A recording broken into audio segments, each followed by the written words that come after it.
અમારું ગામ આ લીંબડિયા તળાવ જેનું ખાણકામ કરી અને વિશાળ સંખ્યામાં આવડું મોટું બનાવ્યું છે એને પાણીથી ભરાશે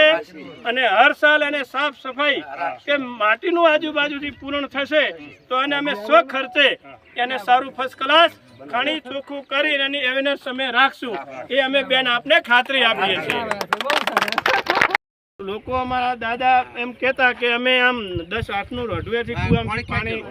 લેતા અને મને 50 વર્ષ બેન થયા મેં પણ મારા ગામના કુવામાંથી લોકોને પાણી પીતો જોયેલા છે અને એ જ મારી એજમાં હું જોઉં છું 1200 ફૂટે આ પાણી જતા રહ્યા છે એટલે એ પાણી તો તળ નીચે જાય। બીજું હું સમસ્ત ગ્રામજનો આજુબાજુ પબ્લિકને ખાસ વિનંતી કરવા માંગુ છું કે અગાઉની જેમ જે પાણીનો કેવું હતું પેલા કેરા પાળીથી પાણીનું આપણે સિંચાઈ કરતા હવે ફુવારા છે ટપક પદ્ધતિ આવી છે તો સદંતર કેનાલ જો સતત ચાલતી રહે તો આ વિસ્તારોમાં ઘણો ફાયદો થાય તો ક્યાંક એક વ્યવસ્થાપન જે વહી જાય છે ચોમાસાનું ડેમોમાંથી ને બધા પાણી દરિયામાં એને ક્યાંક સ્ટોર કરાય વધારે માત્રામાં ને આપણા વિસ્તારો જે સૂકા છે અથવા જ્યાં પાણીની અછત છે ત્યાં અપાય એટલે મુદ્દો એ વ્યવસ્થાપનનો પણ આપણને લાગે। ચેક ડેમો છે પછી આપણા તળાવો બનાવીને આને પણ પાણી સ્ટોર કરી શકે। નદીની અંદર વચ્ચે એક પ્રશ્ન આપણો ઉપડ્યો તો ભાઈ નદીમાં પાણી એકદમ આવે અને એ પાણી વહીને રણમાં જતું રહે